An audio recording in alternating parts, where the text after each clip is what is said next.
피터, 에버렛, 레아 3명의 학생이 있어요. 이 중 한 명은 인간이 아닙니다. 누구인지 알 수 있나요?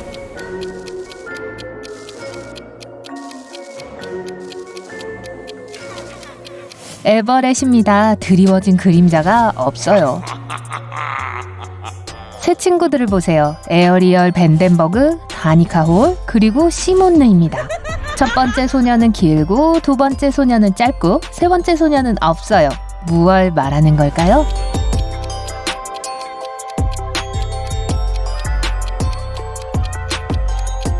성을 말하는 거예요. 주니퍼는 잠자는 걸 좋아해요. 매일 10시간씩 잡니다. 하지만 총 수면 시간으로 봤을 때 다른 달보다 약간 덜 자는 달이 있어요. 이 달은 언제고 왜 덜 잘까요?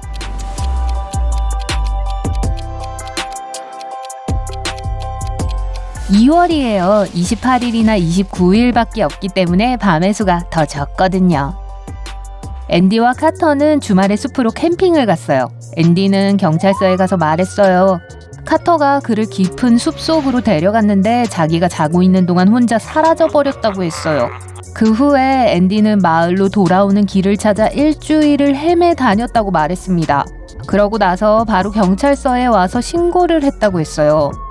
카터는 그 사실을 부인하면서 둘이 같이 집에 돌아왔다고 주장했어요. 누가 거짓말을 하고 있죠?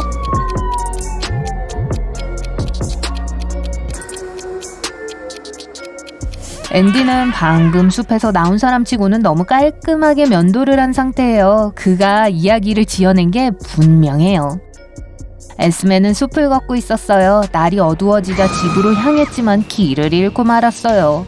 숲을 헤매고 다니다가 마녀의 집을 찾았어요. 집으로 들어가서 마녀와 마녀의 손자에게 인사를 하고 고양이를 쓰다듬었어요. 마녀의 손자는 할머니와 함께 있었어요. 마녀는 에스메가 숲에서 나가고 싶다면 풀어야 할 수수께끼를 갖고 있었어요. 마녀는 숫자를 적었어요. 이 숫자에는 2가지 특이한 점이 있어요. 과연 무엇일까요?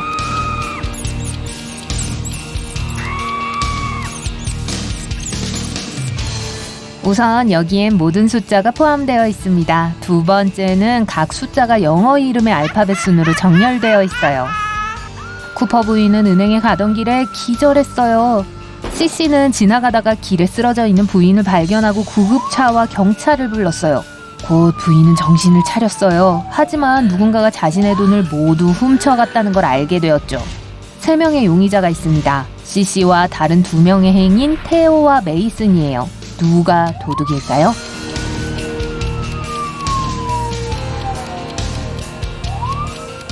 보세요. 부인이 쓰러져 있던 장소로 이어지는 2 종류의 발자국이 있습니다. 하나는 부인의 발자국, 다른 하나는 CC의 발자국입니다.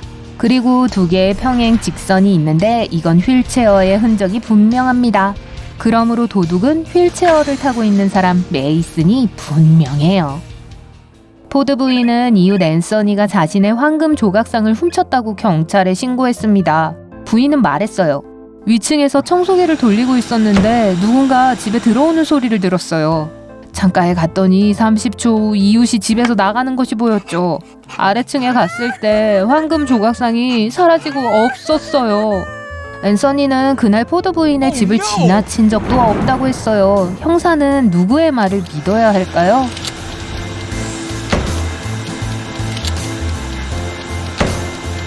앤서니를 믿어야 해요. 청소기는 시끄러워요. 그래서 포드 부인은 누가 집에 들어오는 소리를 들을 수 없었을 거예요. 셰릴은 생일 파티를 하고 있었어요. 그녀는 남동생이 어떤 소녀와 함께 방에 있는 것을 알아챘어요. 하지만 그게 누구인지 몰랐죠.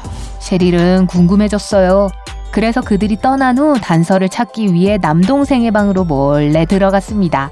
파티에는 3명의 소녀가 있었어요. 제스민, 윌로우, 실비아였죠. 셰릴은 누가 남동생과 사귀고 있는지 즉시 눈치챘어요. 여러분도 알 수 있나요?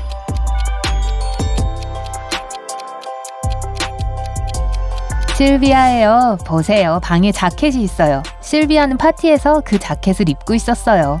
제가 그림을 몇 장 보여드릴 테니 뭐가 문제인지 맞춰보세요. 시작합니다. 여기 첫 번째 그림이 있어요.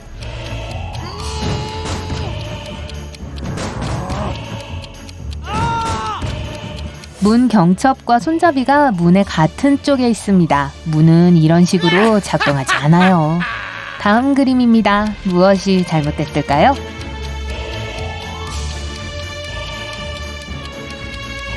여자는 목걸이를 하고 있지만 거울에는 목걸이가 있어요. 이건 어때요?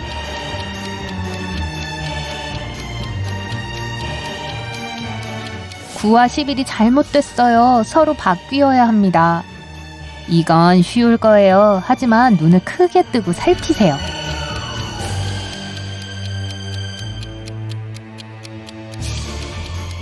맞아요. 빨간 신호등이 없어요. 페리스는 한 달 동안 사막으로 탐험을 떠났습니다. 인터넷 연결이 잘 되지 않아서 남자친구와 자주 통화하지 못했어요. 그러던 어느 날 남자친구에게 영상통화를 할 수 있었습니다. 하지만 그 통화는 좋게 끝나지 않았어요. 페리스는 남자친구와 헤어졌어요. 왜죠?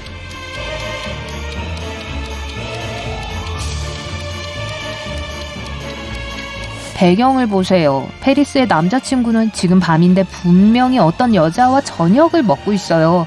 또 하나의 접시와 립스틱 자국이 있는 유리잔이 있어요. 스톰은 친구와 공원에서 걷고 있었습니다. 갑자기 비가 내리기 시작했고 서둘러 집에 가야만 했어요.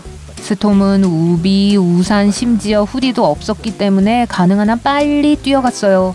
그런데 10분 동안 비를 맞으며 달려 마침내 집에 돌아왔을 때 머리카락이 하나도 젖지 않았습니다. 그게 어떻게 가능하죠?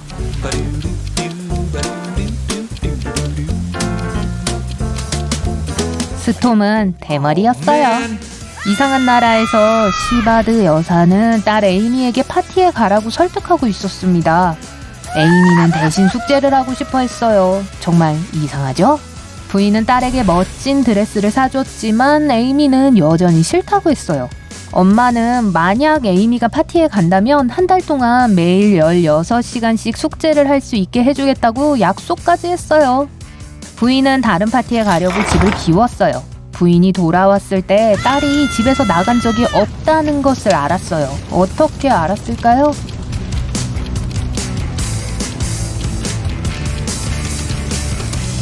아직 원피스에 가격표가 붙어있는데 그건 에이미가 입지 않았다는 뜻이에요. 바이올렛에게는 항상 지하실에서 함정을 만드는 천재적이지만 제정신이 아닌 여동생이 있었습니다. 어느 날 바이올렛은 세탁물을 가지러 지하실로 내려갔어요. 지하실에 들어서자마자 문이 잠겨서 열리지 않았어요. 3개의 버튼이 있었습니다. 바이올렛은 그중 하나가 문을 열 것이라는 걸 알고 있었어요. 하지만 나머지 2 버튼은 그녀를 감전시킬 거예요. 다행히 여동생이 너그럽게도 힌트를 주었습니다. 바이올렛이 지하에서 나갈 수 있는 버튼은 무엇일까요? 글자를 올바른 순서로 맞추면 퍼플 버튼이 됩니다. 그러니까 보라색 버튼이에요. 웨스트 부인은 남편의 안부를 확인하기 위해 경찰서에 왔습니다. 부인이 남편에게 전화를 했을 때 남편은 사무실에 있었다고 말했어요. 갑자기 남편이 바닥에 쓰러지는 소리를 들었다고 했죠. 그리고 약 10초 후 남편은 아무 말 없이 전화를 끊었습니다. 부인은 다시 전화를 했고 그러고 나서 사무실로 찾아왔지만 남편은 문을 열지 않았습니다. 형사가 사무실에 도착해서 의식을 잃은 웨스트 씨를 발견했어요. 형사는 사건이 일어났을 때 웨스트 씨가 방에 혼자 있었던 게 아니라고 확신했습니다. 왜죠?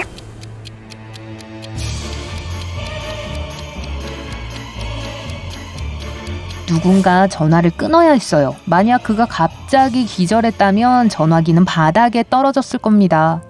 여러분은 공항의 수화물 보관소에서 일합니다. 3명이 동시에 와서 여러분에게 가방을 건넵니다.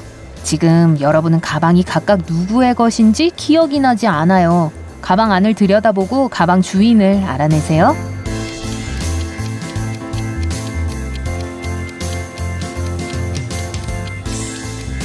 여자는 1명이니까 안에 드레스가 들어있는 가방은 아마 그 여자의 것일 거예요.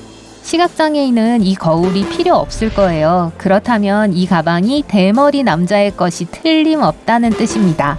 그리고 대머리 남자는 머리빗이 필요 없어요. 그러니 3번째 가방이 시각장애인의 가방이 틀림없어요.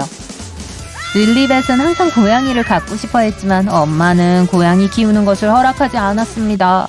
한 번은 릴리벳이 길에서 아기 고양이를 발견했고 집으로 데려왔습니다. 엄마가 그걸 알면 동물 보호소로 데려갈 걸 알고 있었기 때문에 고양이를 숨기기로 했어요. 한 번은 엄마가 릴리벳의 방에 들어갔고 거기 고양이가 살고 있다는 것을 알아차렸어요. 엄마가 그걸 어떻게 알았을까요?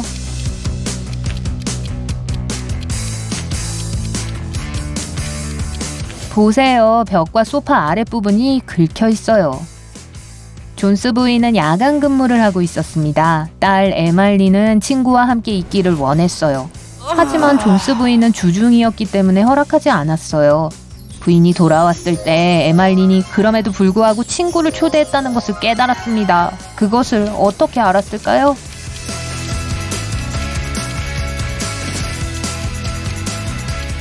화장실에 귀걸이 한 쌍이 있어요. 존스 부인과 에말리는 귀를 뚫지 않았으니까 이건 다른 사람의 것이겠죠. 데프니는 남자친구 대쉬엘이 자신의 전화를 도청해서 모든 메시지를 읽고 있다고 의심했습니다. 어느 날 데프니와 친구 소피는 공원에 가기로 했어요. 데프니는 친구를 소개시켜주려고 남자친구도 초대했어요. 대쉬엘이 도착했을 때 데프니는 남자친구와 헤어졌어요. 왜죠?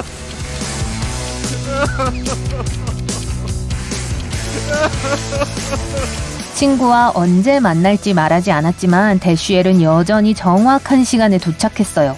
그렇게 해서 데프니는 그가 정말로 자신의 메시지를 읽고 있다는 걸 확신했습니다.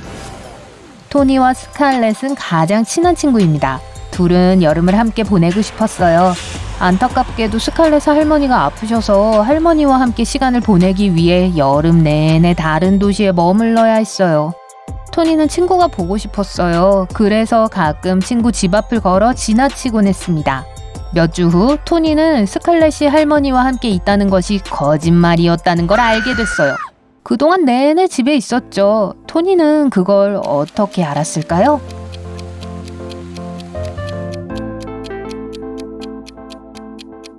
집을 보세요. 하루는 창문이 열려 있어요. 그리고 다음 날은 창문이 닫혀 있어요. 분명히 누군가가 거기 살고 있어요.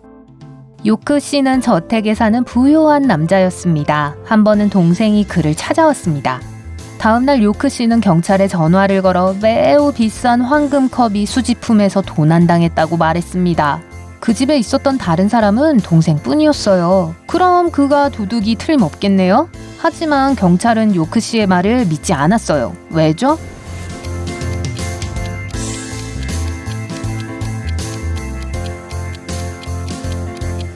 컵이 있어야 할 자리에 나머지 부부처럼 먼지가 많이 쌓여 있어요. 그것은 그곳에 오랫동안 아무것도 없었다는 것을 의미합니다. 그리고 언제나 그렇듯이 범죄는 득이 되지 않습니다.